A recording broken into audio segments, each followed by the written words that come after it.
Hey Cupcakes, Lisa here with, don't you know, yet another video about learning to speak tarot. So I guess I'm building a series after all. Who knew? Woohoo! And I think the way, what I'm getting excited about with this series is that I think there's a way for me to lay out a framework with some videos that lay out principles or foundations or guidelines or golden rules, just to lay out a structure for thinking about how to learn to speak tarot, and then in subsequent videos coming back for each of those kind of bullet points and fleshing things out. So I'm going to be laying out tonight part of that framework. So tonight I wanted to share the 4 foundations of this work of becoming fluent or at least proficient in tarot.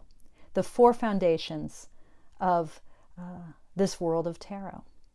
The first of these I mentioned in a video last week, and that is that there's only one tarot. Now, I'll say much more about this in subsequent videos, but for tonight, I just want to say what I mean by that is, you know, there may be different lineages, like the Rider-Waite-Smith tarot decks, or the decks that are influenced by Crowley-Harris's deck, the deck that Aleister Crowley and Lady Frieda Harris first designed in the 30s and early 40s, or people who might be influenced deeply by the Marseille tarot with its imagery of woodcut and sort of medieval archetype and medieval elements.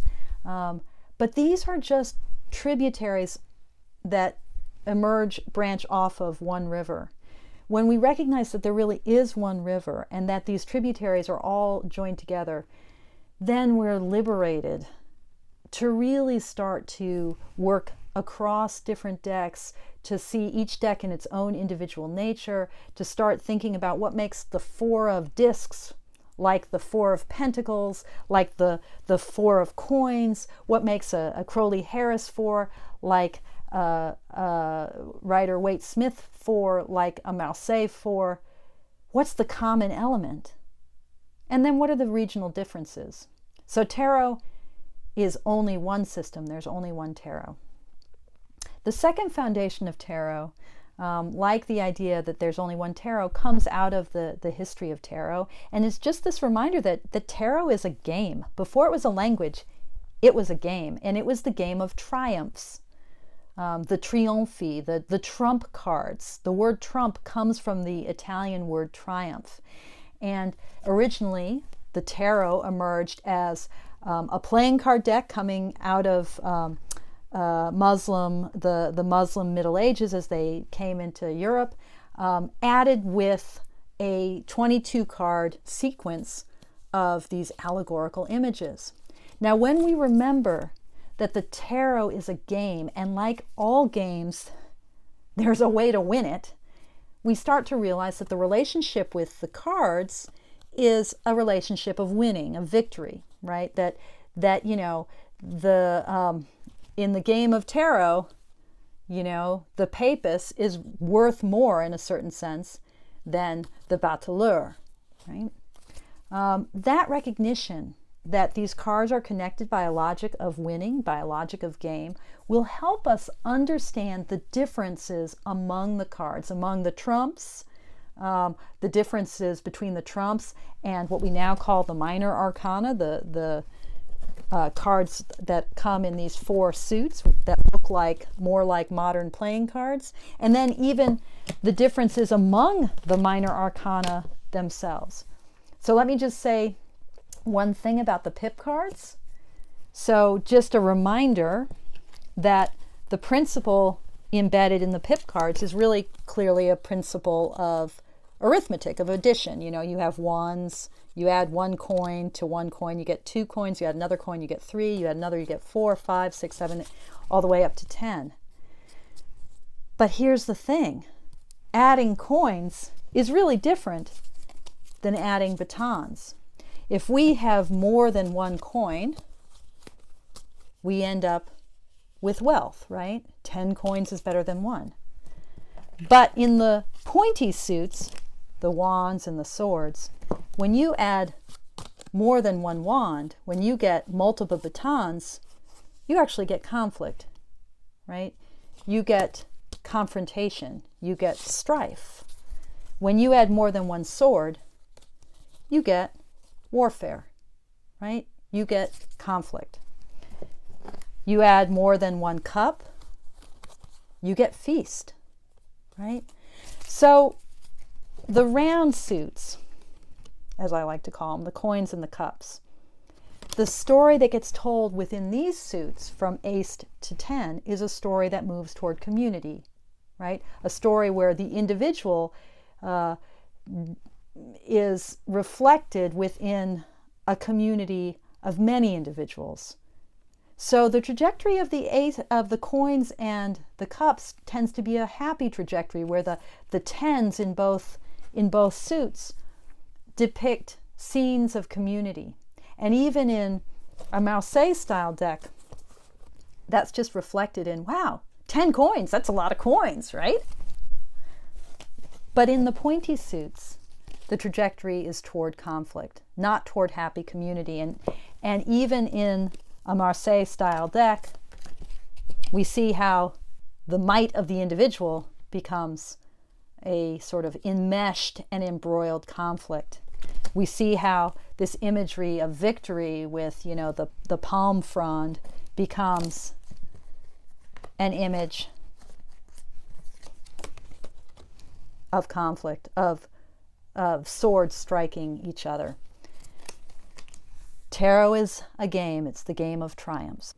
The third foundation I like to call 1, 2, 3, and it's based on the observation that everywhere in the tarot, wherever we look, whether in the so-called minor arcana or the major arcana, we see structures where unity gets divided and then gets reunited with a third term. So we see sort of imagery of an original wholeness that becomes divided into a dyad, and then there's a third term that pulls the dyad together.